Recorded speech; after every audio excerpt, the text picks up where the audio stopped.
What's up, y'all? I have an absolute killer episode for you guys today. So many of you have been asking about all my home properties. So many of you guys enjoyed the video where I talked about buying your first home, how I went about it, and how investing with real estate has made me a lot of money. And so now today, I'm going to break down every property that I've purchased and kind of how they all led into each other. And it's gonna be a fun one, so stick around. All right, so I just dropped a video talking about how I bought my first home and the process behind that, how I invested with real estate and how it led to many other properties. And now to this day, I have 6 or 7 different properties. I always kind of lose count. I have it all screen recorded here. You'll be able to see everything as I kind of walk you through it. And we'll just jump right into it with the first place that I bought back in 2015. So the first house I bought was in 2015. It was I bought it for $305,000, and I made a whole video about this, so you can go watch that video to learn more about that. But I'm just going to walk you through how I just got to every property through this. So bought it for $305,000. I put 20% down. Now, 3 years, I ran it as an Airbnb for 3 years and made about a little over $50,000 running it as an Airbnb for 3 years. But amidst that, about a year into running it as an Airbnb, I took all of that money and I took the, I'm not sure how much I made within the year, but I took all of that money, added some new money to the pot, and I bought my second property, which was 1421 Hudson. But I'll get into that in a second. So 3 years later, after running it as an Airbnb, didn't want to do it anymore. The value of the market was really high. So I sold that house and made a little over $70,000 on the sale of that house. Got my down payment back, as well as I made $50,000 from running it as an Airbnb. So I made a good chunk of money off of that house. Now, like I said, about a year after buying that first house, which actually, before I dive into that, you can see it right here. The value of this home is now estimated at $401. They bought it from me for $381. So already the property of this house for them has gone up, which is cool to see for them. But the second house that I'd bought a year after buying that house was this one, 1421 East Hudson. Now this house I bought for $205,000. And I did this, I rolled all the money I made from that first one right into this one, and I bought it for $205,000. I put 20% down again, and then I put about $30,000 into renovating it and furnishing it and made it an Airbnb. So at this time, this was 2015, 2016, I had 2 properties now in 2016, Airbnb investment properties that were making me passive income every month. So that house, again, turned it into an Airbnb, ran it as an Airbnb for about 2 years, made a little over $25,000 as an Airbnb. Again, never having to pay a mortgage on either of the properties because the people who were renting it always paid the mortgage for me. So never had to spend any money out of my own pocket to pay the mortgage, was making money. And then, I turned it into a long-term rental, and it's been renting long-term for the last year and a half, almost 2 years. And I make about $400 a month every month as, just a long-term rental property. Make less money, but it's as an Airbnb, but it's less of a headache to do long-term rental. So I bought it again for $205 in 2016. Here we are 4 or 5 years later. It's now, the estimated value is $287, but that's not taking into account the renovations I put into the house. So I would say, because there's no way for this, app to know that, this is strictly based on the trending, what the house was before, the trending market values in the area, the size of the house, etc. So this house is certainly, not well worth over, but worth over $300,000 now based on the renovations and the increased home value.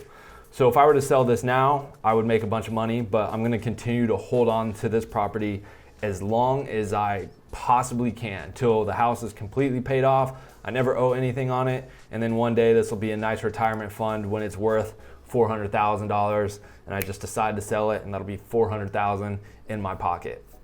But for now, I'm going to hold on to it as a long-term rental.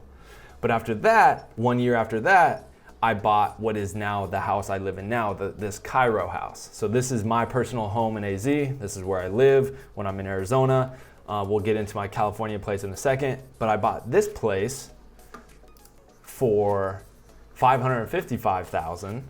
And this was right after Hudson. I bought this place because I needed a place of my own. Bought it for $555,000. It is now, let's see, that would have been 2017, so 3-4 years later, it is now worth estimated to be $630,000, which is almost a $100,000 increase from when I bought it. And right now, we've been going in on this house. We've been renovating it from top to bottom, and the amount of renovations that we put into it, this number easily gets over $700,000.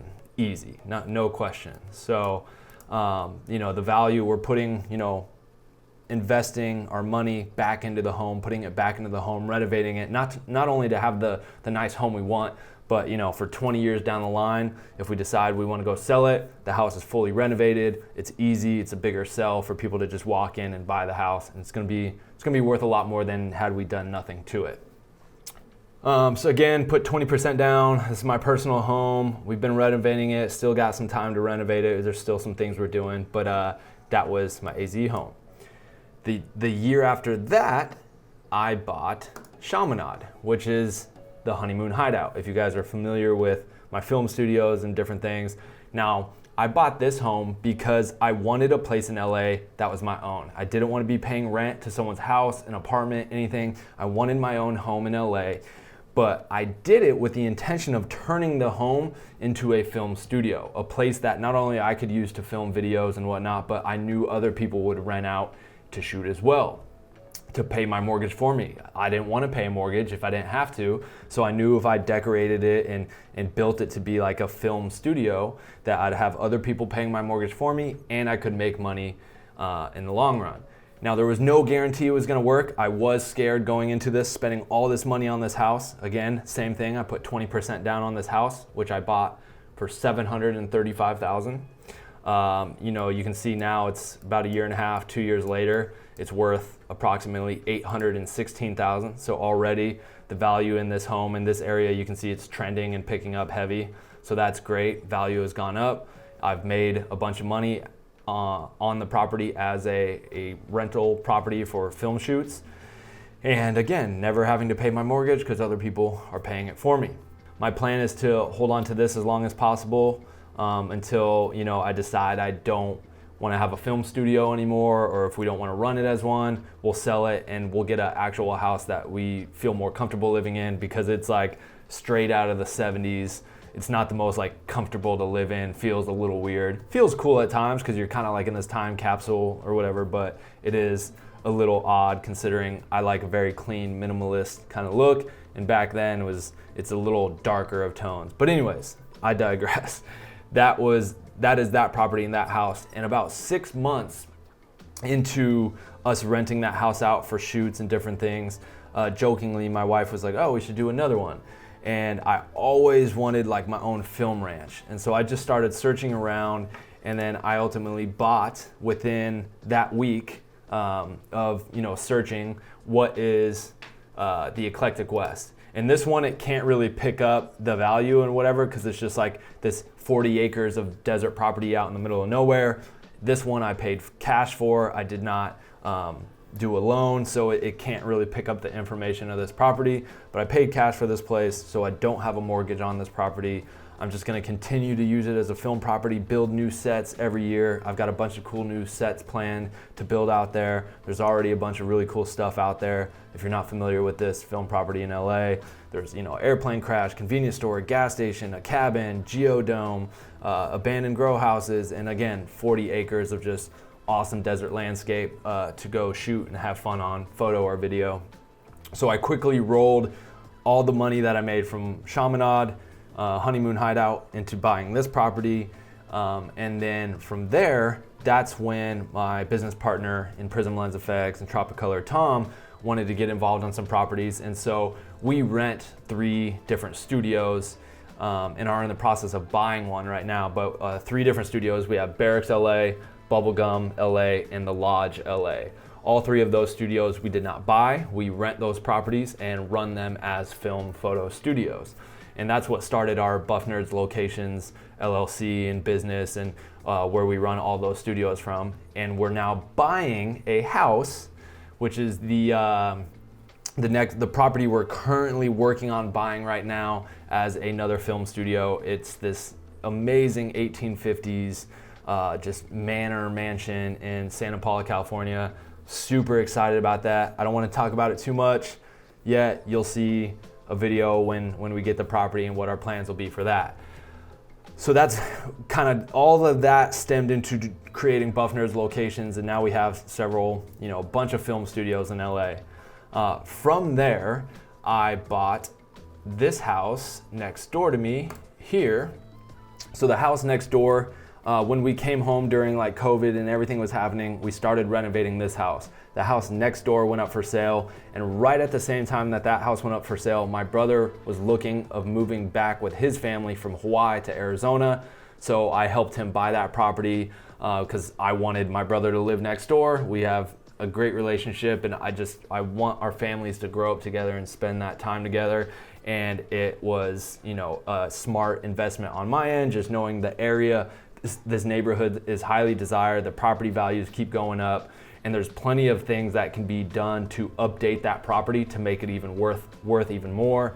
And again, what better way? You can't have something better than your brother and your family who you love living next door to you. So bought that property for $485,000. So it hasn't. We just bought it, so the value of that home hasn't gone up at all. And but that is the other property. Again, on that one though, we actually put 25% down so that his mortgage payments would be a little smaller.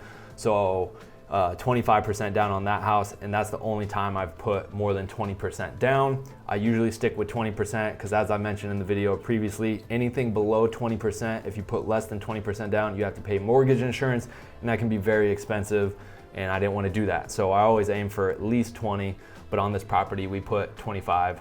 I put 25% down. And again, that was the last house that I bought, but like I said, me and Tom are in the process of buying the property in Santa Paula, California, and I'm so beyond stoked for that property.